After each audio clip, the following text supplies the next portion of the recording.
Max. From Max, she learned wisdom. He was the first dog for whom she cared. I had a neighbor, one of my best friend's mothers, had died suddenly of cancer, and her husband, my friend's father, that I'd known since childhood, worked in LA, and his lovely, brilliant poodle was home alone every single day. And I started walking Max, $5 a day. And he became my best friend and my teacher. With the heart of a curious child, Eli came to know Max. She witnessed his patience, his unconditional love, and his loyalty. She also saw that the kindness Max extended to Mr. Mac took him through the darkest of days after his wife's death. Stalwartly sitting near him, asking for very little, and patiently offering his love, Max walked her neighbor and Eli toward healing. Eli has a superpower. She appears as if summoned by some silent bat signal.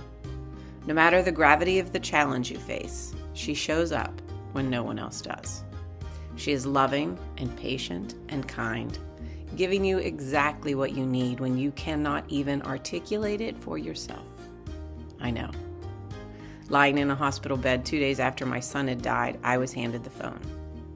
I heard Eli's voice on the other end. We didn't talk long. We didn't need to. She validated my immense pain and offered unexpected, unconditional love. I sobbed when I hung up that phone and continued sobbing as I packed up my few things to drive home for the funeral. She may or may not have been wearing a cape. Of that, I cannot be certain. It was only a phone call, but life-saving, nonetheless. As is the case for all superheroes, there is also kryptonite. For Eli, it is alcohol that had its grip on her. She lived a life of high anxieties since her first memories and found alcohol as the vehicle for self-medication. Confronting that disease landed her in a world where her bionic skills could serve others. She discovered a community where the great equalizer was the very challenge that brought them to their first AA meeting. People there as a community to get well, to stay well, to lift each other up, to support each other, and do it mainly through our foibles and our humor, and the fact that we can celebrate being alive and being in the moment. And it was just so incredibly wonderful for me. Before then, her life had been a series of sprints, and she was a good sprinter. She could wait until the last minute to finish a project. In fact, she thrived in such a place of high anxiety. An all-nighter was an energy source. To face this demon, however, would require the skills of a marathoner. For that, she needed a support team. Well, the sprint that I'm in right now is no longer a sprint. I mean, the thing about getting sober is your brain will play games on you saying, look at you. You made it 2 weeks without a drink. You deserve to celebrate with a drink. Now, this cycle will repeat and repeat and repeat until you've lost your governor, that you have absolutely no confidence that you can ever accomplish anything again. So you don't even try. I deemed myself unemployable. I was not unemployable, but I stopped working. And I kept myself safe, and I didn't lose anything. So by getting into a community of people and really waking up every day with the support and accountability of friends who will embrace you regardless of, we've all been there. All anybody wants for someone in an organization like that is the safety and care of their members. And you can't have community if people don't participate. It's precisely the people that do come back after falling down to show people that it isn't about perfection. It's progress, not perfection. And it's been a beautiful experiment, and it's allowed me to understand my real purpose, which is to take care of those around me. I started with the little things, retooling my life into structure, retooling my life with caring for animals, getting involved with the idea of unconditional love. That doesn't sound like a little thing at all, unconditional love. I'm quite certain most people love with conditions, not Eli. After all she has faced, Eli is a caregiver. Not just to her aging parents, which is one of the most challenging responsibilities I have ever known, but also to many of her friends. The dogs taught her to show up. It started with Max, and from that she started nurturing other dogs in her neighborhood. Through the animals, she became dear friends with all of her neighbors who welcomed her into their lives. There she found another community.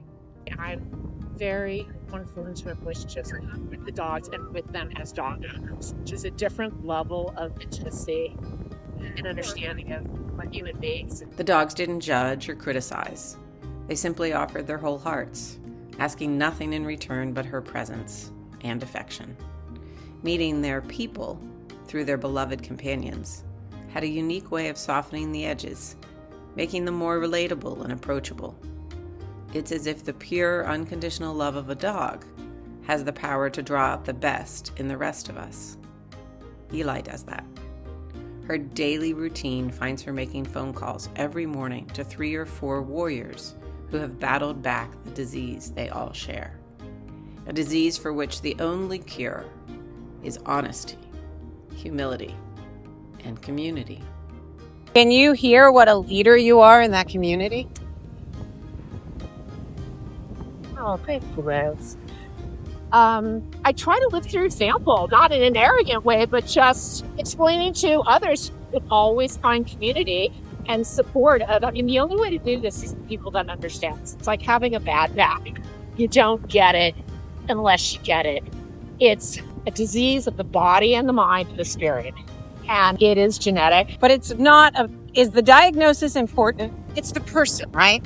Of course, it's the person, it's humanity. And I'm telling you, the most amazing people. There's one of the most brilliant, creative people you've ever met in your life. Honest. Hilarious, honest, humble, say some of the wisest things you've ever seen. It is a joyous environment. Sounds like our world could use some AA meetings. Absolutely.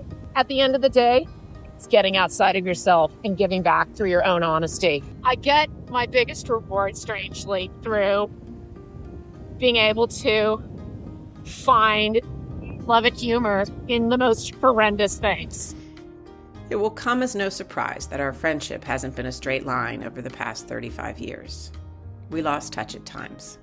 I didn't know about any horrendous things that have happened. I heard tidbits of Eli's life from other roommates. I heard at one point she was a dog walker. I had experienced far less pain at that point in my life, so I had far less wisdom. I say that because I accepted the fact, dog walker, on face value. I didn't ask further questions. I didn't pick up the phone and call her. It is accurate that Eli started to rebuild her life by walking dogs. But the truth is that she took her first step forward with the most accepting partner she could, Max. And they walked. There was no need to sprint. At that slower pace, Max revealed his wisdom to her, and she found purpose in following Max's lead in how best to care for others. And when Max got cancer, Eli walked him home.